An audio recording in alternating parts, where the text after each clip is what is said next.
药不能停。大家平时吃药的时候，有没有停下来想过手里这颗小药丸有什么故事？它是怎么从无到有一路过关斩将跑到我们手里的？大家好，我是小黑，我是灰原，我们是妮塔1001大药厂。我们致力于打造一款前所未有的逆转时间的药丸，实现全人类永生的同时，会以这款虚构的药丸为脉络，帮大家揭开药物从无到有，从一个想法到生产，从研发到临床研究，再到普通人手中的这段神秘过程的层层面纱。每一期节目，我们都会邀请一位特别的嘉宾，来和我们分享他在药物研发领域的小故事，和我们一起期待吧。回到主题 ，Metrology 部门它要同时管理这么多的仪器，那你们在建设你们团队的时候，你们是怎么去招揽人才呢？是怎么去看他们的背景呢？就说这个人最好就是什么仪器都会使用过吗？还是说要会设计这个仪器？ OK， 这也是一个很好的问题啊，而且就这个问题其实是一个很大的痛点。当时刚开始讲的第一种就是说会各种仪器，是我们是最理想的一个状态。你说会设计那个，我跟你讲，你在全美都找不到这样的人。会设计这种仪器，肯定不会屈尊来做计量工程师的。最理想的候选人就是说会用这些仪器，而且我们要求都没有说是全会，就仪器上本质来讲，我觉得是一通百通嘛。你只要你机械原理很多东西你知道了，而且就比如说你知道了一个厂家的离心机，其他厂家离心机大同小异，没有说什么能一下改变的，你都到不会的程度，就跟开车一样，车的牌子其实到后面就不重要，只要你会开车。所以我们刚开始最理想的是能招到用过这些仪器，然后就是可能稍微的会修一点吧，但是理想很丰满，现实很骨感，像这样的人一般都不太多，所以我们就退而求其次，可能就是说你可能在教育背景上面，比如说你有 biomedical 背景，然后你或者有 mechanical engineer 背景，manufacturer 就是反正是跟硬件工程师相关的背景。可能我们在找计量工程师的时候，你起码就是有一点这方面的经验，哪怕就比如说你可能修车、换机油这些都算，就是你有大概有这种很基础的一个背景，你知道你在修东西的时候会分类说这是机械问题呢，还是说这是电路元件的问题呢？你起码你这一块你要知道，也就大概知道怎么修，甚至就比如说我们这个东西我们没办法修。我们在找技术支持的时候，找原厂的工程师来的时候，我们能否能把这个问题的情况能够很完整的能给人家做一个描述？我觉得表达能力也很重要。我之前有接过好多单，就那科学家一句话，那个东西坏了你来修一下，那个东西掉了你来修一下。我说咋坏咋掉？他说不知道，它就掉了，它就坏了。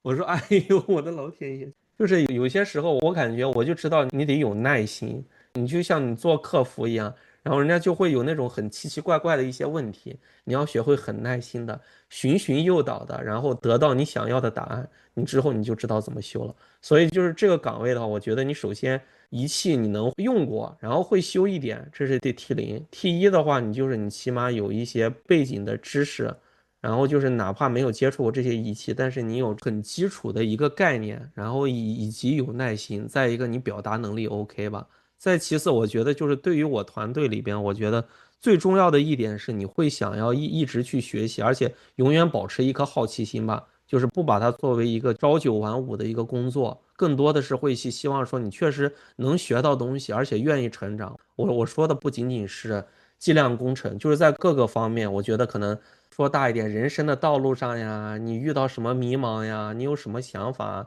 你未来怎么发展啊？我觉得就是有这些方面的成长也很重要，而且就是你愿意去沟通嘛。就是其实我面试工程师的时候，人家经常问我说你的管理风格是怎么样的？我说我的管理风格是狂野又善良啊，就是说你只要想学的，你想要的资源还有啥的，我尽可能的给你争取。然后你首先工作做好，第二个是愿意沟通，而且你是。再一个，你能持续进步呀。再其他的，我不是很 care 你什么在公司待多久呀，然后你中午休息了多久呀，你上午的时候在家呀什么，就这些东西我完全不在意。以后是想要接着走技术路线还是 manager 的路线？以后的话主要是看机会吧，就是如果让我再继续回去做 IC，如果能接触全新的技术的话，就是我能学到一个东西的话，我觉得也可以。然后就其实我本身的话，我会比较想做管理。我说实话，不一定是跟 MBTI 有关系，但是我快乐小狗确实喜欢每天跟人聊天。然后人家说就是要有领导力啊，我觉得其实我是有一点的，我这个风格就是这样，就在整个过程中，就是包括我自己组建团队，我自己制定部门的目标计划，然后就是跟各个部门打交道，还有各方面，我本身我是享受的，就是我自己做技术岗也可以，只不过就是快乐程度没有像做管理这么好玩，就是我挺喜欢跟别人聊天的，所以之后如果同时有2个机会的话。一个 IC，一个管理的话，那我肯定会选管理。但是如果有一个机会，要是很 OK 是 IC 的话，我也可以去做。所以我觉得未来更多的是看机会吧。有些时候可能未必有那么多的选择，但是只要有一个合适的机会，我都会想要抓住。我是会想要持续学习的。如果我能活到120，那我起码学到119，然后剩下花1年的时间写写我回忆录啊。如果要做 IC 的话，后面是会去，比如说 vendor 那里当 engineer，还是说还会有一个怎么样的发展的路线？你说的是其中一个路线了，在 Vendor 那边，你如果做设备的话，就相当于我从接触各种品牌的设备到只专精于一种品牌的设备。但是我之前的话，就可能对每一种设备可能就是一个泛泛的认知，但是我只要能涉及到某一个公司的时候，就是它这旗下的所有设备。机械原理、维修、设计方方面面，我就有机会能接触了。我觉得这也是好的，就是我可能不仅仅只是做计量这一块，甚至我可以之后我重新回去做设计，我做 R&D，我做 reverse，对吧？我有这样的经验，然后也有这样的工作经历，顺便有这样的技能嘛，我觉得都可以。不管是做在一家全新的公司做计量，还是做设计，还是做 R&D，还是说去做生产、做硬件。就是其实选择会很多，对于我来说的话，我觉得都可以，只要是我能学到新东西，而不是每天都做一模一样的事情，那我就感觉那真的就跟养老一样，就是纯生活了。那如果走 manager 这个路线的话，后续会遇到什么样的天花板？我觉得主要一个点是，你像是做金融的话，华人天花板可能我觉得最多到 VP 吧，然后 SVP 可能都很少了。生产制造，然后生物科技的话，我觉得我能做到 VP，做到 SVP，我觉得就挺好的。工作这一块只是一方面了，就是我一直有个想法，就是说打工只是一个阶段，在某一个阶段，就比如我翅膀硬了，手里资源多了，然后各方面资金呀什么也到位了，我会想要自己创业，但是就可能不一定做这种重资产的行业，像制造业呀。生物科技这一块，我觉得可能会想要做电商呀、AI 呀，然后就是跟几个朋友就是创业什么，做一做其他东西。我身边有一些朋友也创业嘛，然后我本身自己也创过业，只不过就失败了，然后也有一些失败的经验。但是之前是条件不成熟嘛，我可能之后的时候就是在工作的过程中吧，也会想要找一找机会，看看有没有什么风口做一做。就是这边我觉得总体来讲。是一个很好的创业的土壤，就是你只要想做、敢做，然后就是有一个很清晰的目标，以及找到一些志同道合的伙伴的话，我觉得值得一试。因为刚刚我们聊了很多 IC 和 manager 之间的区别嘛，对。你一开始是怎么从 IC 转到 manager 呢？是有什么样的机会和契机让你就直接从 IC 就升职升到了 manager？当时其实不是升职啊，我在上一家公司的时候还是在做 IC，只不过我那阵我当时有想说，如果我去做管理的话，是大概是怎么样？但确实我们当时公司里边管理的岗位确实都满了，就没有这样一个机会。我也是那阵当时就是被猎头找到了嘛，说就是刚好有这样一个机会，你有这样的一个经验，你想不想尝试一下？转变一下从 IC 到管理的这个过程，这不刚好有这么个机会吗？我觉得对于我来说是一个很好的学习机会。我说那我可以试一下，而且就其实从我的角度来讲的话，我觉得本身你如果没有管理经验的话，一般很少会有公司一上来直接就说你要不你就来做管理吧。对我来说也是一个机会。而且就在这段时间，尽管工作上面确实是比较压榨，但其实我学到的东西可能会比像在那种大厂里面轻轻松松的学到的会更多，因为你处理的问题要更多，对接的部门也会更多，然后你要考虑的事情也就会更多，然后再加上可能你有一些想法什么，可能你遇到什么不支持呀什么的，很多的都是啥，都是最坏的情况。这样的话，我其实在之后，我比如说遇到相同情况的话，我觉得我的选择会更多，而且就是我曾经遇到过这样的情况，我会对一些解决方法的思考呀什么，时间会更久嘛。然后就是我之后做出选择，可能会对于全局本身，对于我，对于公司的利益，能够做得更好吧。所以，就如果我想从 SA 跳到 manager，一方面我可以就在本公司内里先从 SA 做起，然后去升职到 manager，或者说像你这样子，我通过跳槽，我去寻找另外的机会。你认为什么样的人会比较适合做 manager 呢？我觉得最重要的第一点是善于沟通吧，其次我觉得是能够承担责任、敢背锅、能背锅，然后就是这个格局能做到很大的人。就是很多时候你在做 IC 的时候，你会去想个人怎么提升、怎么成长、怎么有经验。就其实你如果说的实际一点，不掺杂感情的话，就是其实公司的好与坏，就是我身边的同事好与坏。跟我本身没有太大的联系。你如果要是纯从 IC 的角度来讲，你会更关心于就比如说你自己个人的发展，就是你公司不管怎么样，只要我把我该学的学到了，OK，结束了。另外一点可能就是一般你遇到什么问题，比如说你项目什么出错了，进展有什么问题，然后人家一问上来说这到底是谁的问题？理论上来讲的话，IC 要更多说，我不管这是谁的问题，反正这不是我的问题。当时来讲的话，就从最理性的角度来讲，我觉得有一些操作是这么处理的。但是你如果作为管理的话，你就基本上算是相反的。更多的东西你关心到的是，你是一个团队，你来处理每一件事情的时候，你不再想我能解决什么问题。就比如说给我分配一个任务，我的团队来怎么给我解决问题。如果他们没有这个能力的话，我怎么能让他们有这种能力？如果这种能力我无法教授的话，我怎么来争取一些资源，然后让上面的人愿意给预算，让我们这个团队壮大起来？从东北话来讲的话，那就护犊子呀。这个人是你的人，然后你安排的任务也是你安排的，所以能力不足的话，咱们就补能力。然后决策出错的话，我们来想想有没有什么其他更好的解决方法。我感觉最重要的一个团队能够建立起来固若金汤的话，最重要的是信任。从本身的需求来讲的话，我也确实需要一个老板，在我有什么问题的时候，就比如说我出错了，能给予我一点指引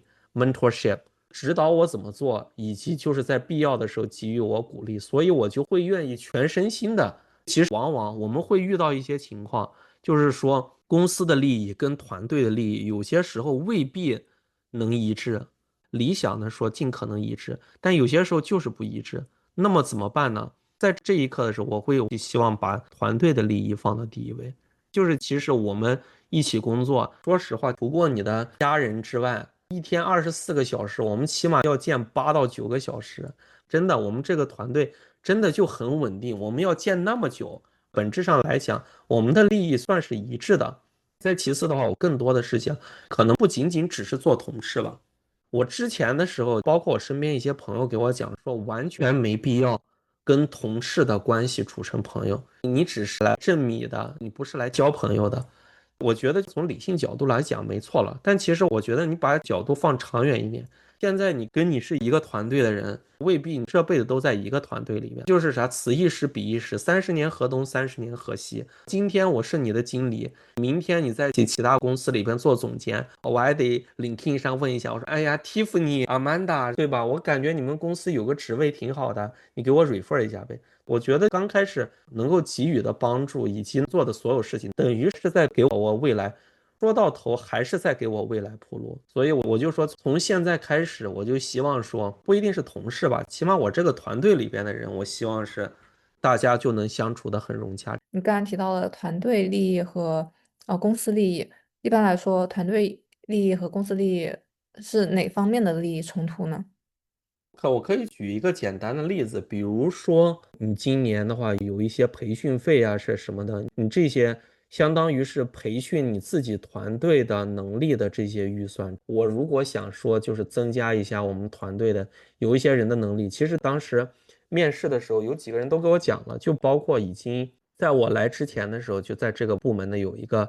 小老外，当时就讲了说可能之后会想要说转到管理岗呀什么，就不会想要一辈子做 IC。我说可以啊，像选一些网课，就是学做管理啊什么，就包括我之前在 Udemy 上面的那阵就是学，还有另外一个 Coursera。在上一家公司的时候，每年都会有那种考证书的，就是包括 Metrology Engineer，它有一个德国的一个机构考级，有那种1、2、3、4、5、6、7、8级，然后就专门公司会让我们去考去学这个东西。而且我当时有一些项目管理，如何当好一个好的 manager，类似于这样的，我学了好多，都有证书的。所以我也鼓励我手下的工程师，我就说你们觉得什么课你们觉得比较重要，然后就是可能对你们发展比较好，你就去学。我们今年部门的经费当时给我们的是6000多吧，然后我那阵就想，我们尽量少出点差，预算就直接放网上课程学习，你觉得你缺啥你就补啥。这个可能就是你的软技能上面，你要硬技能，比如说你新一期来的时候，他们的厂家工程师来就会给我们教。我当时我就说，不管你手头有啥工作，先放下，那些东西能 delay。如果他在培训里边没有，我们可以自己花钱买。然后我希望的是，我们都去学，学了以后，不管你之后用不用得到，但反正就哪一天正儿八经扔一台离心机到你面前说，你会修吗？你说我会，哗哗一修，人家说哦 OK，那你还会这个，那可以啊。这就是相当于是你一个加分项，但是你永远不知道你什么时候这个东西会用到。所以你们的一般来说，你们的团队利益和公司利益主要还是预算和收益上面的。但你之前也提到了说，你们可能今年的预算是6000块钱，但你们团队可能会有许多人，你会怎么去分配这个资源？以及就是因为我自己本身也因为公司 reorg，我也经历过比较多的 manager，他们每个人的管理风格可能不太一样，在分配资源的时候也会可能会有一些倾斜。就对于你来说，你会如何去分配这个资源，然后或者说如何为下属争取新的资源呢？我一般就是不分老陈跟新陈，我一般不会按新旧分，一般就是会根据需求来分。比如说刚开始做分配的话，我会根据你的经验，就比如说有一些人经验比较足，可能就他们对管理这一块的课程什么没有这个需求，有技术方面需求就放到技术上面，有培训的软技能方面的需求就是放到软技能的培训，有一些可能是需要参加一些什么展呀什么的。就是大家都能参与的，肯定是都能保证不会厚此薄彼。剩下的我觉得是根据需求来，但就是如果实在完全没啥需求的话，就比如说可以整一整部门团建嘛，我们出去吃吃饭嘛，或多或少感受到一点部门的人文关怀嘛。尽管确实我知道有一些人他的对于这块需求量不是很大，就是有一些是我能看到的，可能没有需求；有一些是我看不到的，我会鼓励他们说，会哭的孩子才有糖吃啊！你有啥想法，有什么需求，你都可以说出来。而且像抽签啊，那是什么东西，公司里边直接出的，不走我们的预算，我会给他们讲清楚，就是能知道他们能有哪些权益，以及就是有哪些资源，甚至就比如说他们可能想学一点财务方面的知识，让财务的有一个同事就平时经常对接嘛，我也有帮过他们部门的忙嘛，就是确实是我们这边才能帮的忙，而且确实花了时间。我当时我就说，你要是有空的话，你可以给我们部门人做个讲座嘛。你在公司的财务做，那肯定你包括个人财务呀、税呀什么，你这块你肯定是用你自己见解嘛，不用说你是 expert，但是就比如入门的一些，有一些就很基础，哪怕就真的。我后来才了解到，有一些很基础的知识，我是因为没有学，没有涉猎。对于他们来说，再基础不过的东西，我们都不知道，我们都会觉得很新鲜。就是这财务、采购，甚至于包括生产，我觉得就是这些东西是我能给到的。但有时候，有些人他可能不在乎学习资源，他可能更在乎升职加薪什么的。就这种情况下，因为一个部门它的 head count 是肯定是有限的嘛，对，在所有人可能他们能力都差不多的情况下，这该如何去提拔人才呢？岗位数量确实都是有限制的，而且就比如说你真的遇到很极端的情况，两个人的实力很相当，但是就在这一刻的时候，那你知道两个人我肯定不可能完完全全是一模一样的人，除非他是 twins。但是即便是双胞胎，他也会有不一样的，所以我考虑的范围会更加的广泛，就除过他的业务能力之外。然后就是可能在反映问题呢，就是跟其他同事沟通，以及跟我的汇报，以及他自己有一些对于他工作的有一些想法，有一些计划，总会分出优劣的。但是另外一点，我觉得我可以提供的一点，就比如说，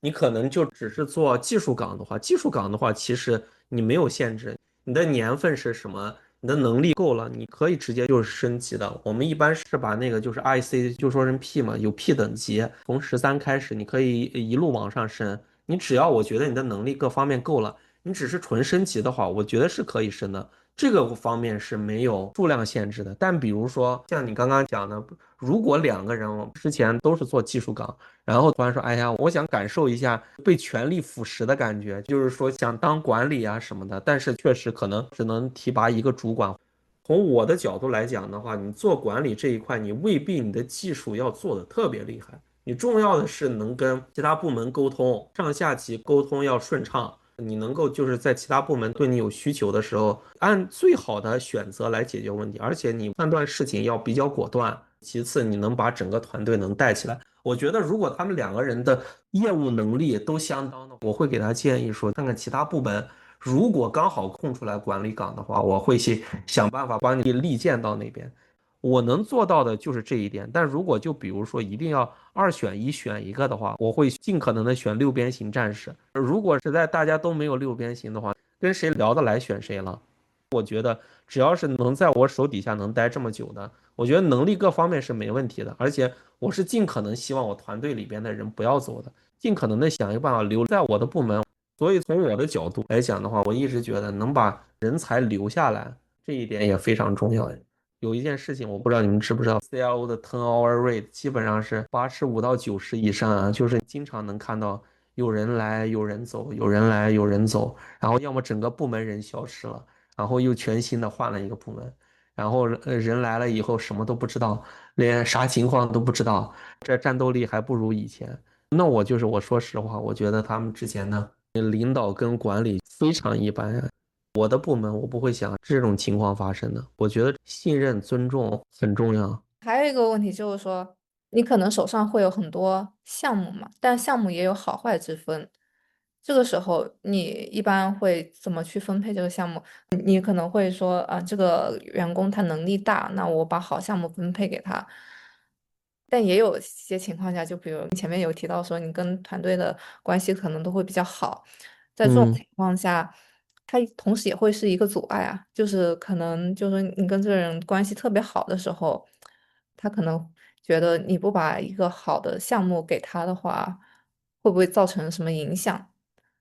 你之前有没有听过 S.H.E 的歌？有一首歌叫做《半糖主义》，它就是说你全糖了有点腻，然后你没糖的话有点冷淡，但是你半糖就是刚刚好啊。就是说对这个距离的把控也是有必要的，而且我能做到的一点就是在你需要帮助的时候肯定需要帮助，但是正儿八经我这个命令下来的时候，你也不要再质疑。我是会根据每一个人的能力不同分配不同项目，但其实我说实话，我到现在没有遇到过很差的项目，无非就是有一些可能活儿会比较累。其次的话，每一个人在做项目的进度以及汇报的时候，我们其实是有 bi-week meeting 的。所有项目组里边的人，他们都是能看到在做什么的，就是哪怕这个项目不是他负责，他能看到这个东西在怎么做的，这就是一种经验。或者说 A 在做这个项目的时候，其实 B 有一个想法做得很好，我觉得 B 就可以提出建议，这 credit 就是给 B 的呀。所以就其实本质来讲，我没有说哪个项目一定会扣给哪个人，每一个人都会有参与的机会。你觉得你有能力做这个项目，OK，你参与一下，你提出你的想法，这个方案做得更好，OK，那就你来做呀。就是能力有些时候是一方面，就是你正儿八经你自己做，那又是另一方面。有毒的 PUA manager 我见过，但是很 nice，非常支持的 manager 我也见过。你看现在就是一窍不通，一天到晚还给你找茬的 manager 我也见过。整个的比对下来，我就希望我要变成那个最支持自己团队成员，然后就能让所有人都有一个很大的发展。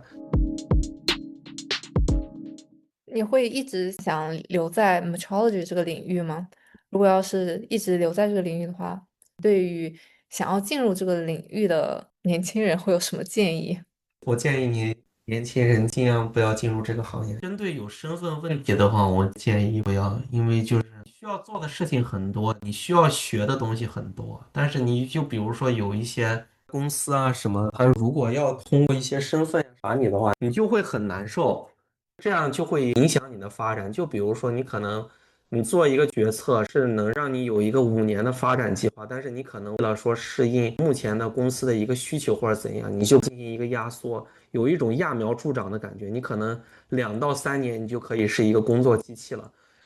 但是你可能对于很多东西的原理知识的理解停留在皮毛，但是你其实说实话，你工作是没啥问题的。但就从我的角度来讲的话，我觉得这不是一个很长远的发展的一个好的方向。就你如果只是想要做硬件的话，我觉得可能做设计啊、制造方面会更好一点。Metrology 的话，就是尤其是生物科技这块局限会比较大。你要做的话，首先你要找生物科技，或者是要找药厂，然后就是这制造业都很少了。然后做这一行以后，你选择公司的范围就不大，然后有些时候你就可能会进入一些很压榨的工厂里边。所以我觉得你如果正儿八经一定要做 metrology 的话，一定要到我的团队来哦，这样你各方面的发展就没有问题了。但是如果遇不到我的话，我觉得这个事情不好说，因为它里边会牵扯到很多，有些就是 hands on 的东西。公司的话会更倾向于美国人，他们会更倾向于那种 technician，就是那种可能在技校 high school 那种拿了一个技工证的那一种，他们会更倾向于那样一些人。但其实 metrology 远不止于此，我觉得就是你需要的大部分知识，很多就是一个知识的综合吧。就是我的话，相当于比较幸运，就是又学了生物，又学了生物医药，又学了机械工程，就是恰好在做这一块的时候，我还是有一点基础的，就是难度没有那么大。但是我觉得对于大部分听众来讲，如果是美国这边的留学生的话，我就觉得本身硬件就不太好找工作，就是如果硬件跟生物都不太好找工作，如果可以的话，就考虑点别的吧。对。对，我感觉这也是一个 gap，至少 metrology 我也是工作之后才知道有这么一个部门。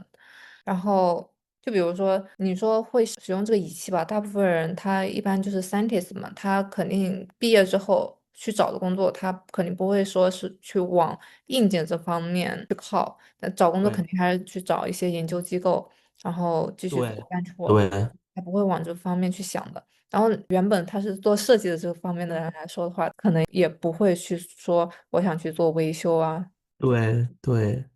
因为对于是设计工程师来讲的话，有点感觉降级了。本来你做的这个东西，你设计出来你的东西，反倒是现在你要去维修跟研究人家已经设计好的仪器，而且就是你只是能做维修，你没有办法进行再设计。可能对于设计师的荣耀来说，这确实是有一点问题。再加上科学家的话，我感觉本质上来讲还是会想要做项目、做实验，这一些东西就是设备什么的，只是作为一个工具。但你说你专门每天去研究工具、修工具的话，我不知道会不会有人有这样的爱好。那我觉得有这样爱好的人，肯定都会是偏机械的做 ME 的。但大部分做 ME 的人就觉得 ME 找不到工作，就去转到 SDE 了，这就是一个死循环。起码我身边的人有6到7个人，全部都是从硬件转到软件的。然后当时就是我们出去吃饭的时候，很嘲讽的问我：“你咋还在硬件呢？有饭吃吗？”我说：“哎，快了，快吃不上了。我要实在不行，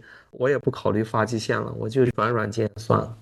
对呀，我的当时环境就是这样。但我觉得就这个学科还是一个很有潜力的学科。但你如果就是讲从就业各方面的角度来看的话，我觉得 biology 不是一个最佳的选择，它可以是一个选择，但不是最佳的。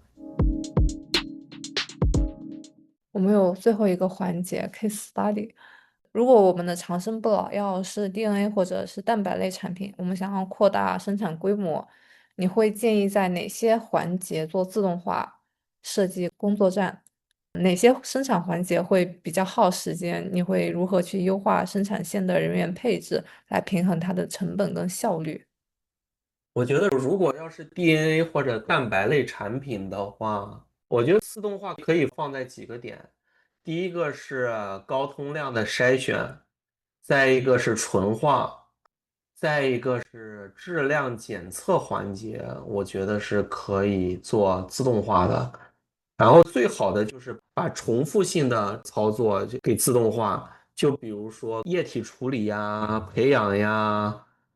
分析呀，然后把它做成独立站点之后，就可能会需要要么是机器人，要么是机械臂来做传输系统，就有点像我们现在的那个蛋白产线的一个逻辑。然后你最耗时的主要是纯化跟 QC 嘛，这一块你就完全做成自动化就可以，把人员配置主要就配置在故障响应跟方法优化上。最重要的点就是你这个产线一旦要停了，一有故障了，你要有立刻响应，立刻解决，立刻让整条产线 run 起来。你一个点停下来，你后面整个断掉了。然后响应这一块，我觉得第一是整一个备机吧，一夜工作站你整2台。然后其中一个是24小时 standby，就是如果一台要是一停以后，里边没做完的转移过去，之后需要再继续做的，就用你的备机来做，这个是其一。其二的话，就是说，如果你的人员无法在现场，或者他需要在一个中控室监测所有的产线的话，可以做成远程监控，去监管一条产线的情况，再加上你再有一个报警系统。比如说手机推送是一个，或者给你打电话，或者给你闹铃，或者给你短信，或者给你发邮件，就是这些提醒全放上，然后你起码得有3个负责人吧，第一、第二、第三。发送警报的时候，你给第一响应人发，然后第一响应人没回应就是第二，然后到第三。但我觉得到第一响应人的时候，你就应该已经解决了，而且你最好是24小时嘛，就是分3班，一班8个小时嘛，保证24小时之内有问题立刻响应，然后立刻处理，然后你响应加处理时间维持在2个小时以内吧。你这样的产线的规模，我觉得是比较好的。对。你刚才说到那个监控的问题，我感觉就是在其他行业其实它已经应用的比较广泛了。就比如说那个 Vimo，我不知道你有没有在三藩打过车，它其实是有人在后台控制的。如果说这辆车出了什么问题，他们就会人工会过来接管这辆车。我比较好奇，就是你怎么知道哪个环节容易出现故障，要派个人在那看着？我不是知道哪个环节出现故障，我知道每个环节都会出现故障。就这个蛋白产线，在国内的主公司已经有了，然后是问题非常多，想的远没有之前设计的美好。我们当时有国内的工程师来这边给我们技术支持嘛，我当时就问到这个事情，我很好奇，我说自动化产线真的有如传说中那么神奇吗？他说啊，远没有那么神奇，就是对于生产的那边，对于他们来说是天堂，对于我们是来噩梦啊。就是你有啥问题，主要来讲，仪器的故障排查都是我们来解决。它的方法你调试好之后，你就是进料上料就可以了。后面的结局就是进料上料，这个东西就工作就变成我们的了，因为我们又能修又能上料，就这个东西就很简单，就可以减去一个实验人员呢，减去一个科学家的位置了呀。就这个活完全就是我们来干了。问题有很多，在国内已经有了，而且国内当时买的很多仪器都还是业界买的天花板，就相当于你买车的话，你全买的是牛跟马，但是牛跟马它该坏还是得坏呀。所以我当时一听，我说 OK，就相当于是给我们打一个预防针吧，就是之后如果我们要遇到这样的情况的话，就这个情况、这个环节、这个事情，那就得我们来处理了。自动化的生产线不都很贵嘛？而且他们是不是很难做后期的改动？就比如说，我现在要生产这个蛋白质，然后接下来过个1、2年，我现在换了一个，我现在要生产 DNA 了，这个原来的自动化生产线怎么办呢？一般来说，你可以微调，你不能大动。而且就是你说的，成本很高的话，这一条的话，差不多300多个吧。如果对比你的实际效益的话，就是说做一类产品，起码是按4到5年的计划去做的。就是说你的成本是能挣回来的，然后还有盈余一部分。在其他的你可能做的时候，你就做类似的产品。大改的话，确实是有一点难。我们当时是把桌子呀什么，有一些东西的设计，桌子当时就是为了那些仪器设计的，长度、宽度它都有设计好。你如果之后再换其他仪器的话，什么长度不匹配，如果大了超了，稳定性各方面会有问题。所以我觉得这个生产线你建了以后，你起码你得 run 好几年呢。以上就是我们本期节目的全部内容，希望对大家有所启发。也欢迎对制药行业感兴趣的朋友给我们留言，告诉我们你们想听哪些类型的话题，我们会尽量安排。谢谢大家的收听，期待下次再见。